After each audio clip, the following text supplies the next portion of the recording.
Aos 36 anos, Maria Cristina da Silva resolveu ser canhota. Arruma a cama, passa roupa, escreve e cozinha. Tudo com a mão esquerda. E tudo com muito sofrimento, porque a mão direita está prejudicada pela tendinite, doença que ela pegou de tanto usar repetidamente uma pinça para tirar e colocar material numa prensa. O punho e a mão começaram a formigar e doer, e ainda doem muito.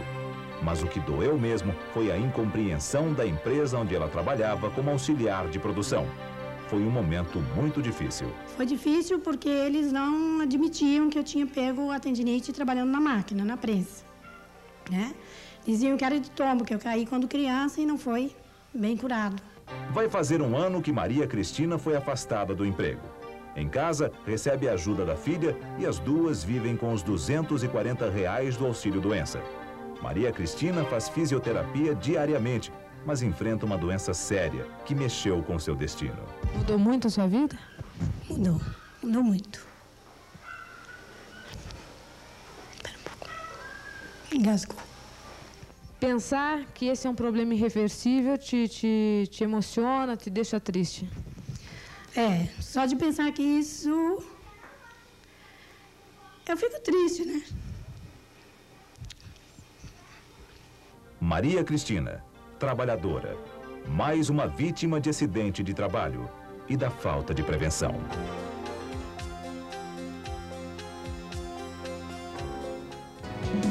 A insatisfação no trabalho é uma das fontes mais comuns de distúrbios mentais e psicossomáticos. Aqueles que se manifestam sob a forma de irritação, estafa, pressão alta, gastrite, úlcera, às vezes diabetes. Essas são formas que o nosso organismo, o organismo humano, encontra para reagir contra o sofrimento.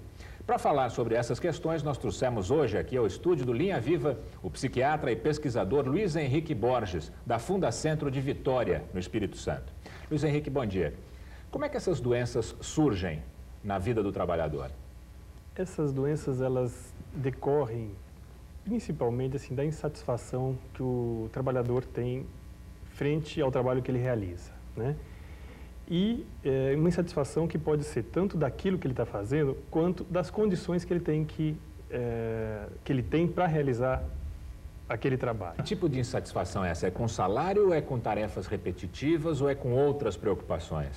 Todas essas, né? Desde o salário, né? A preocupação de perder o emprego, a preocupação assim, com as tarefas repetitivas, com pressões de chefias. Esses fatores, eles causam uma insatisfação que o trabalhador, muitas vezes, ele não pode reagir espontaneamente àquilo, como todos nós reagiríamos, né? Ou seja, fugindo ou saindo daquela condição. Como é que a insatisfação acaba provocando uma doença?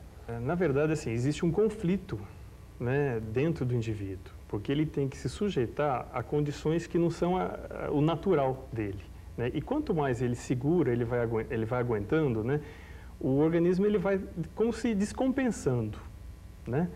E aí que pode surgir uma descompensação do ponto de vista psicoemocional, uma reação psicótica, né, uma desestruturação mais conhecida. Ao final desse processo, se ele for crônico principalmente, vai estar alterando células, dando alterações biológicas mesmo. A pessoa que é submetida a essas condições, quando ela começa a ficar doente, ela percebe que está ficando doente? No início ela percebe, sim, né? Ela percebe que o trabalho está causando um mal-estar a ela, né? Mas, frequentemente, ela não pode fazer nada com essa percepção. Porque ela precisa do emprego. Porque ela precisa do emprego, né? Principalmente numa época como essa atual, né? Onde o desemprego está aumentando e tem falta de opções de emprego. E, a partir daí, ela começa assim, a esconder. E, às vezes, até num processo bem inconsciente também, que ela não percebe que ela está escondendo. Ou, às vezes, conscientemente também, ela sabe que está escondendo, mas ela sabe que não tem outra opção. Então, ela vai aguentando, até um momento, frequentemente depois de muitos anos, um momento onde ocorre essa descompensação. Como é que as empresas encaram essa questão dos distúrbios mentais? Porque as pessoas, no início do processo, têm uma certa vergonha, uma certa resistência de dizer que estão se sentindo doentes. Não sentem isso? As empresas, como o resto da sociedade, tende a querer que o trabalhador seja o máximo da produção, que ele seja ótimo, né?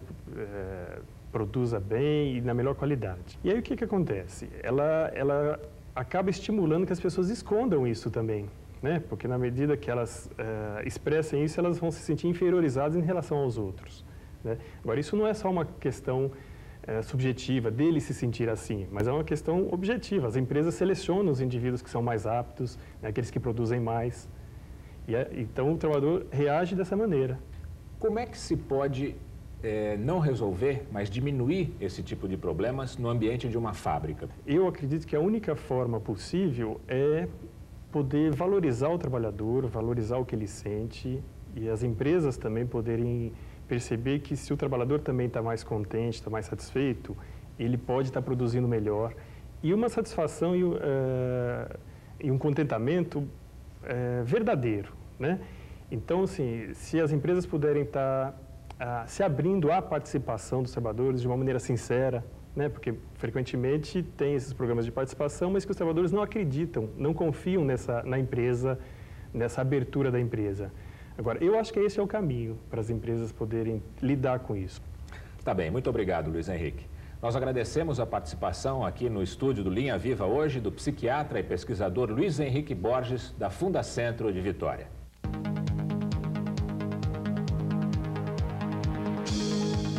Queria saber se dá algum problema, causa algum problema à saúde essa rede elétrica que a gente trabalha debaixo dela. Olha, Antônio, a atividade com trólebus não oferece risco para o campo elétrico porque a voltagem é baixa. Agora, você tem que tomar cuidado em relação ao manuseio dos cabos do trólebus, ok?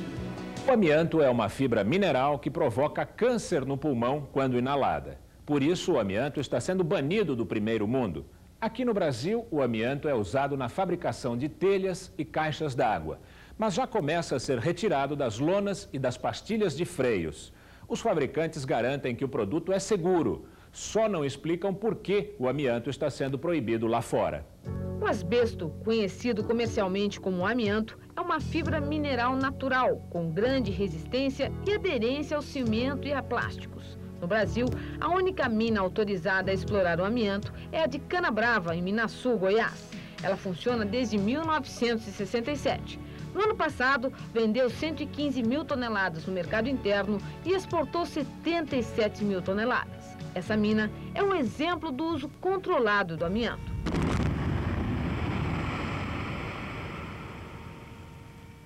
A explosão só acontece se o vento estiver soprando na direção contrária da cidade. Depois de 15 minutos, os gases se dispersam e a poeira assenta. Entram em cena os caminhões-pipa que jogam água na área de extração e nas estradas da mina para evitar a formação de nuvens de poeira.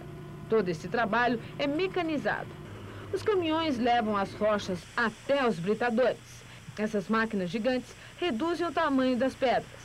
Dentro das condições operacionais da empresa, a baixo nível de concentração de poeiras permite-nos dizer que o risco é relativamente muito pequeno. O amianto corre pelo tapete transportador em cor vermelha.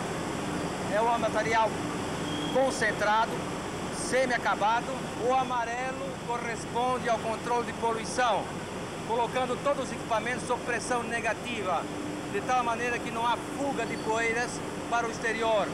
Todos esses cuidados se justificam porque o amianto é cancerígeno e sua inalação pode provocar doenças no pulmão. A doença mais comum é a asbestose. Fibras invisíveis a olho nu se instalam nos pulmões, diminuindo a capacidade respiratória. São lesões irreversíveis e que até o presente momento não há nenhum tratamento efetivo para que elas melhorem. Até 1º de dezembro de 91, o limite de tolerância de exposição ao amianto era de 4 fibras por centímetro cúbico de ar. Entrou então em vigor a portaria número 1 do Ministério do Trabalho, que baixou o limite de tolerância para 2 fibras por centímetro cúbico, colocando o Brasil em pé de igualdade com países desenvolvidos. Inglaterra, França e Holanda estão entre os países que seguem os limites de tolerância recomendados pela Organização Internacional do Trabalho, que variam de 0,5 a 2 fibras por centímetro cúbico. Nos Estados Unidos, o limite é o menor do mundo, apenas 0,2 fibra por centímetro cúbico. Na Alemanha, a legislação prevê a eliminação do uso do amianto este ano. A posição mais radical foi a do governo italiano, que desde 92 proíbe o uso do amianto. Além de fixar o limite de tolerância em 2 fibras por centímetro cúbico de ar, a portaria número 1 fez uma série de exigências. Ela é rigorosa com relação ao exame médico, obrigando raio-x e provas de função pulmonar de todos os trabalhadores periodicamente. Em todos os produtos que contêm amianto é obrigado uma etiqueta de advertência com um símbolo universal do amianto. E o que é mais importante, ela fixa a obrigatoriedade de um cadastro. Quer dizer, todas as empresas no Brasil que têm que utilizar o amianto, elas são obrigadas a se cadastrarem no Ministério do Trabalho. Essa fábrica de lonas e pastilhas de freio com amianto foi interditada pela DRT de São Paulo porque estava em péssimas condições. A manipulação do amianto desrespeitava as normas de segurança previstas na portaria número 1. Tinha pó por tudo quanto é lado e os próprios operadores não tinham noção do que estavam fazendo, varriam o amianto e sacavam com pá, enchiam tambores com pá. Por causa dessas irregularidades, muitos trabalhadores ficaram doentes. A dificuldade em pegar peso, fazer serviço pesado, subir da ladeira, é aí que nós percebemos que estava doente. No setor de autopeças, o protocolo de intenções assinado em janeiro do ano passado prevê a retirada do amianto da produção de autopeças até dezembro de 97. Na verdade, o amianto começa a ser banido do setor de autopeças por uma questão prática e não em nome da saúde do trabalhador. É que as empresas nacionais começaram a exportar lonas e pastilhas de freio. E lá fora, o amianto está proibido. Existem cerca de 3 mil produtos feitos com amianto no Brasil, mas 90% da fibra é utilizada na fabricação de telhas e caixas d'água. A questão é que também esses produtos estão sendo banidos no primeiro mundo devido ao seu alto potencial cancerígeno. Exatamente por isso é que pesquisadores, autoridades do trabalho e sindicatos de trabalhadores lutam pelo fim da produção do amianto no Brasil.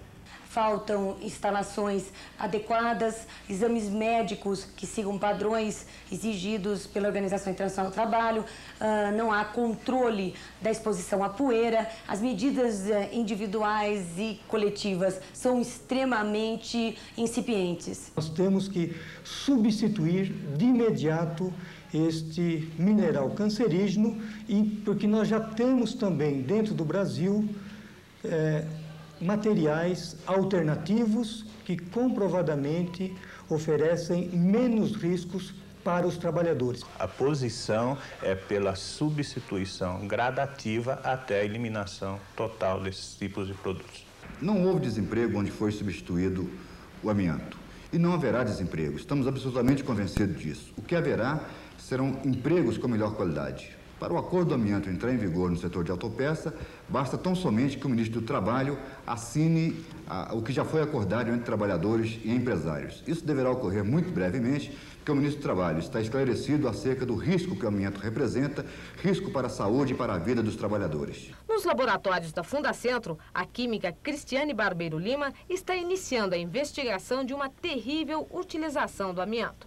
Nós temos um projeto de descobrir outros produtos que tem no mercado e que estão contaminados com amianto, como, por exemplo, o talco. Qualquer decisão sobre o amianto promete ser longa e dolorosa. As empresas que utilizam a fibra, mesmo que amanhã venham a mudar de matéria-prima, estão obrigadas por lei a realizar exames médicos por 20 anos nos operários que trabalham com amianto, mesmo que venham a ser demitidos. Hoje, já existem milhares de trabalhadores brasileiros que vivem uma expectativa cruel. Os casos de câncer que começam a aparecer, a expectativa que a gente tem é que esse aumento vai se dar de forma maior a partir do final do século, início do próximo século, considerando que a produção de amianto cresceu no Brasil significativamente a partir dos inícios dos anos 70. E como o período de latência da doença é 30 anos, do câncer é 30 anos, a gente espera que na virada do século vai aumentar muito a incidência da doença mais grave, que é o câncer pulmonar e o câncer de pleura.